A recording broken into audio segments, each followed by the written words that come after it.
So today I'm going to give a talk about pressure connections and a little bit about the physics of crimping. And I was a little surprised. Adam, a friend of mine, Adam McCombs, suggested that I give this talk, which surprised me a little bit because this is, after all, a hardware conference. And this is a little more appropriate for a science setting, but we'll see how it goes. So a little bit about my background. As she just said, I run a small manufacturing company. We produce crimp tools for aerospace, military, energy, and some electric automotive companies.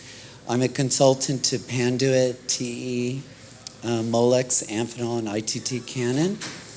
And we've done a lot of projects with a lot of the larger companies like Tesla, Lockheed, Northrop Grumman, and NASA.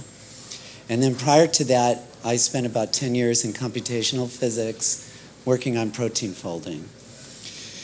So this field, at least when you get into the microstructure of crimping, has a lot of similarities with what I did with protein folding. And we'll see that a little bit as we get into the talk.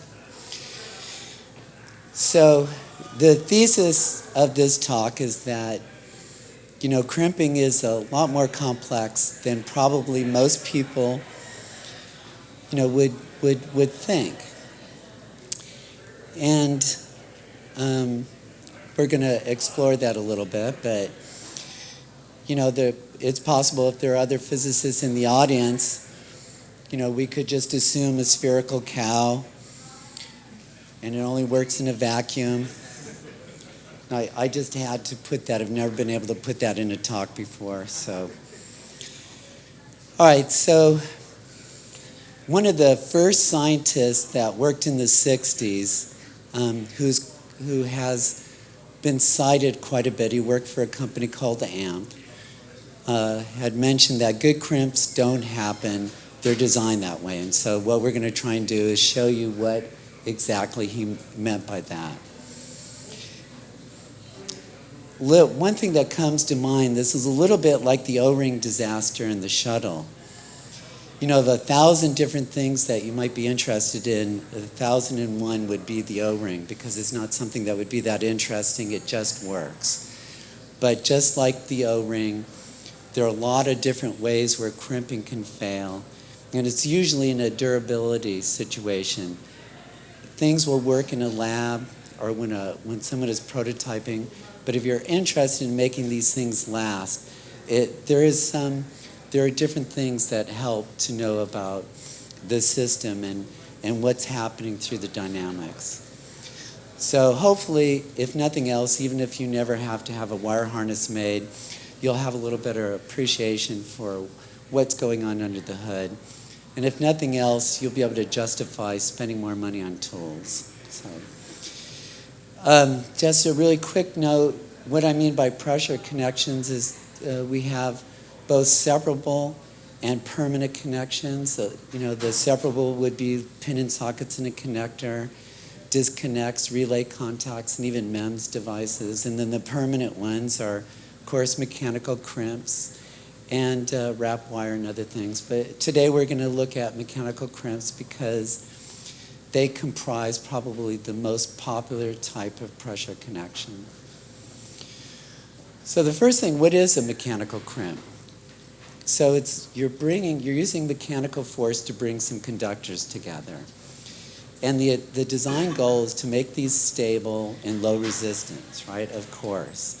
And then the other thing is that we assume that over time that system is going to hold together and it's going to continue to function in any environmental condition. That's great.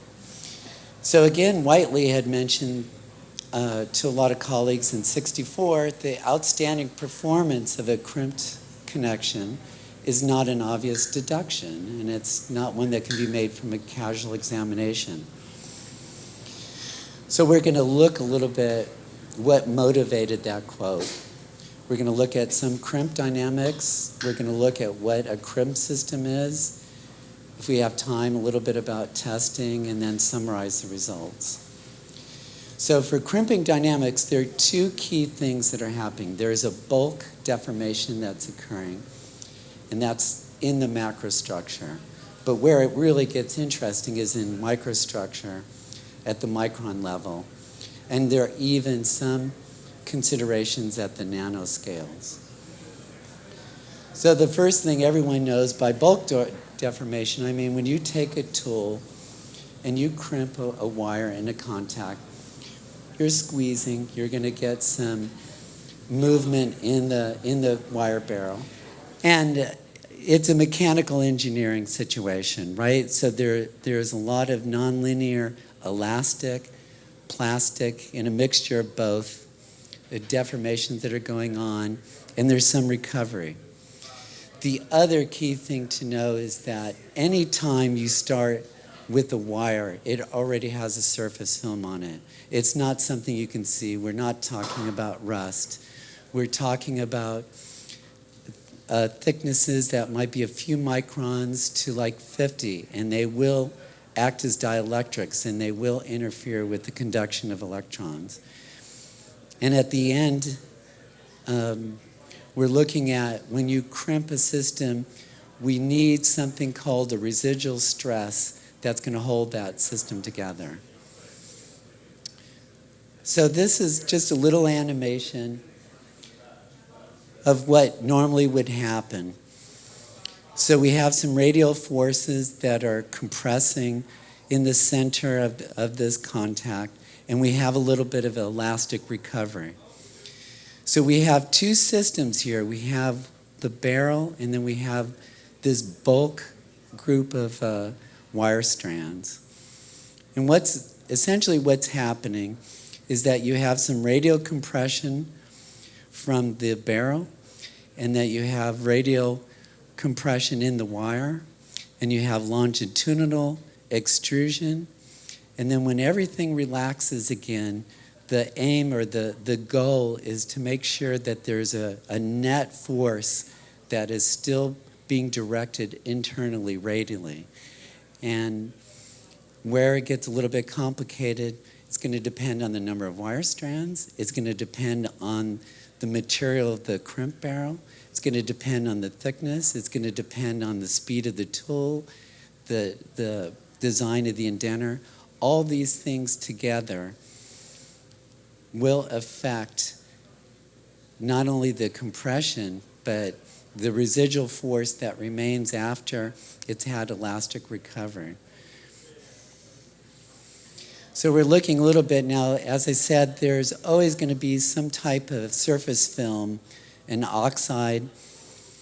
And so when these surfaces meet, they're not going to be, they're going to have a certain amount of roughness that's going to be on the micron scale. And so I'm just showing here by this chart a little bit is that when we're getting that longitudinal extrusion, that these pieces are going to be wiping across one another. And there are going to be particles of that surface film that are either welded or that are removed. And again, as I mentioned, most of the surface film oxides are going to be a dielectric. So let's look a little bit about what's happening at the microstructure now. We're going to look at surface roughness, film disruption, A-spots and cold welding, and then how these affect the overall crimp. So when you look under a scanning electron microscope, or if you use atomic force probe, you're going to see that these surfaces are extremely rough. And it's going to depend on the metal.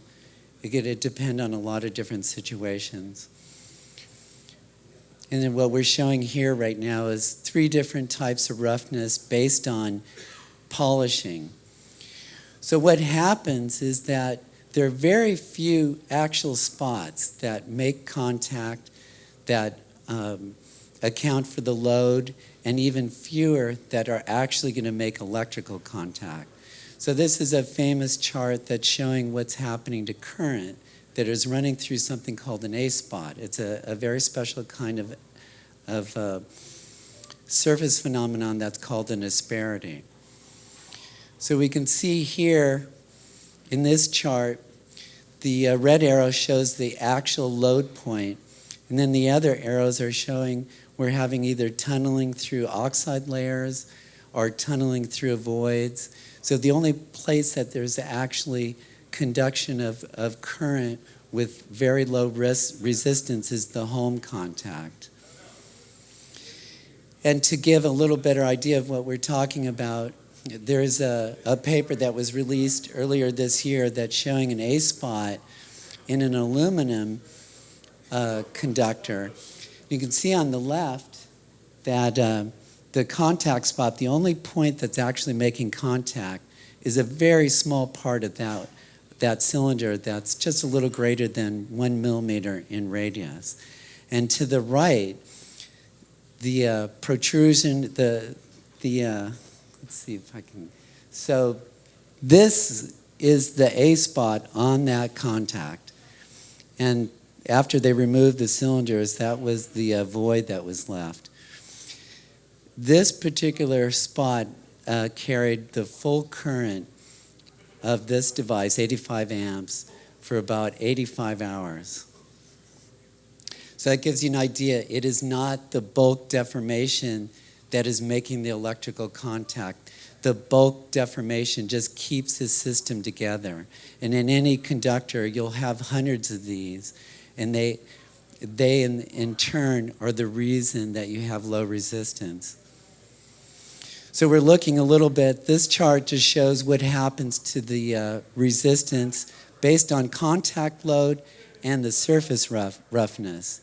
And you can see that with just a little more rough surface, with the same amount of contact load, you're going to have a higher resistance. So it's really important to know what you're dealing with. If you have a high number of strands, if you have a thick barrel, how far do you need to crimp that in order to have not only low resistance, but something that's going to be a little bit durable.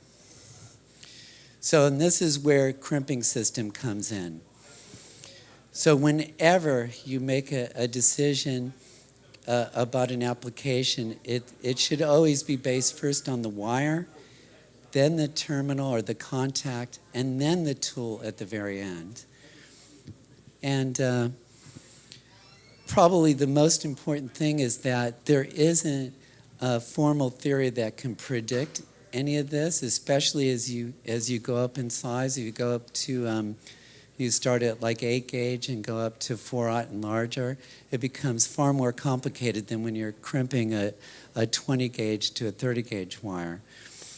So in these cases, it's best to rely on the manufacturer, hopefully that they've done enough testing, enough trial and error to figure out if they have the right tool for the application.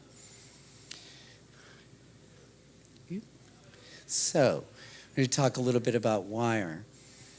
In most applications, whether it's a current or a signal, you have a lot of choices over a number of strands, the number of circular mills, and it's going to be based on your application.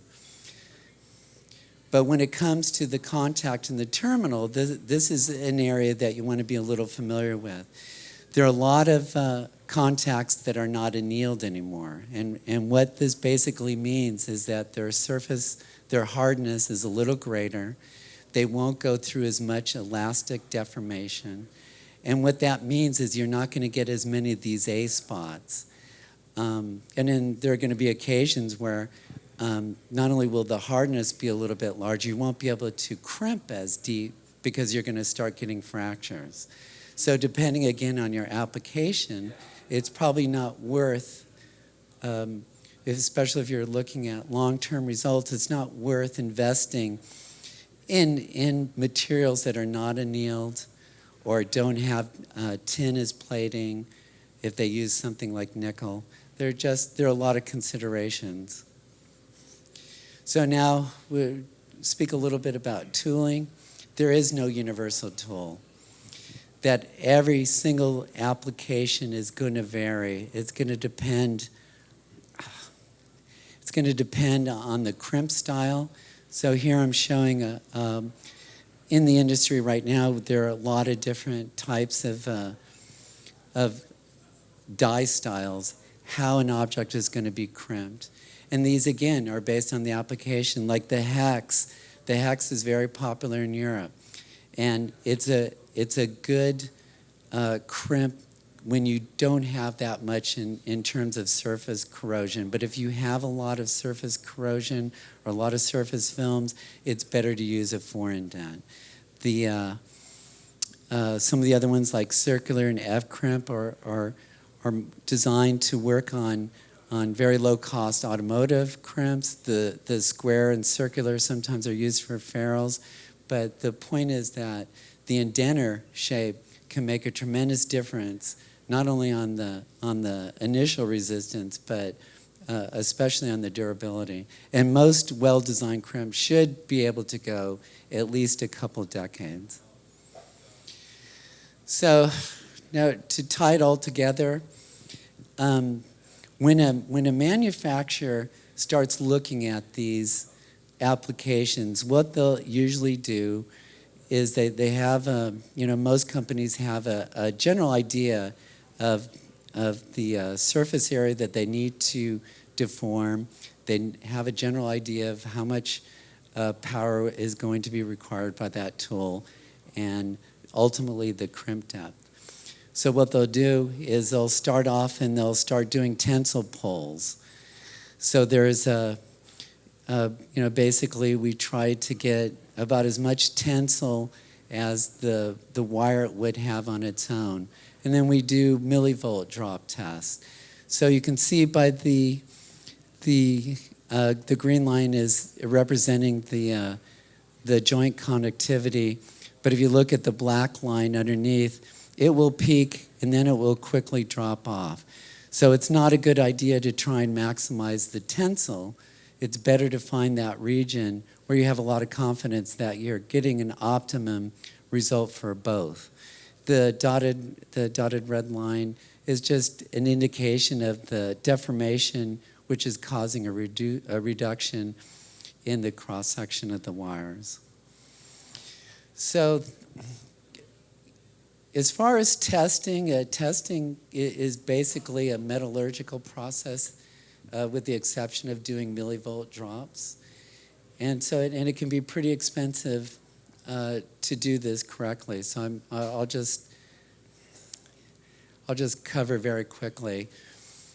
So most companies would use a powered tensile machine that not only can pull to wire breakage or wire pullout, but you also need to be able to program these to do a whole bunch of strain tests and repeat them over a period of time so that you can get good analytical curves that you can use when you're doing the millivolt drop and you're looking at cross sections. And it's not an inexpensive piece of equipment. They usually start about $2,000 and they can go as high as $20,000. And then the next typical test would be to cut cross section through a perpendicular plane and then look at these under a microscope. And the main reason for doing this is that we also want to make sure that there are no voids, that there's no way that air can be entering in and adding to the surface films or adding corrosion. So what you're looking for, like on the left, you're looking for no voids, no spaces between these, and looking for a hexagon shape, which means that you've had pretty decent homogeneous compression. And you look on the right, this is a 4-gauge contact for a panduit, and so it shows the uniform distribution throughout. It can be pretty difficult to get a cross-section like this. You need a special metallurgical saw, you have to polish it, you have to acid etch it, and then usually the microscopes that are using can be pretty specialized as well. This is an example of some of the equipment. One of the more famous companies in this industry is called Buehler. and they make a lot of metallurgical processing equipment. So the item on the left is a saw, the one on the right is a polisher, and the device on the right is a specialized microscope. The other thing that a user can do, if the manufacturer specifies crimp height, that's something that you can do to assure that you've actually crimped within their parameters. The device I'm showing here is something that we made so we can look at a lot of different things, but all you need is a micrometer. Well, there is an organization that's part of the EEE that is involved in a lot of research, not just on crimping, but on relays, separable contacts. There's still a lot of research being done. And if there's anybody that's interested, you can get a lot more information here. And that's it. So, thanks.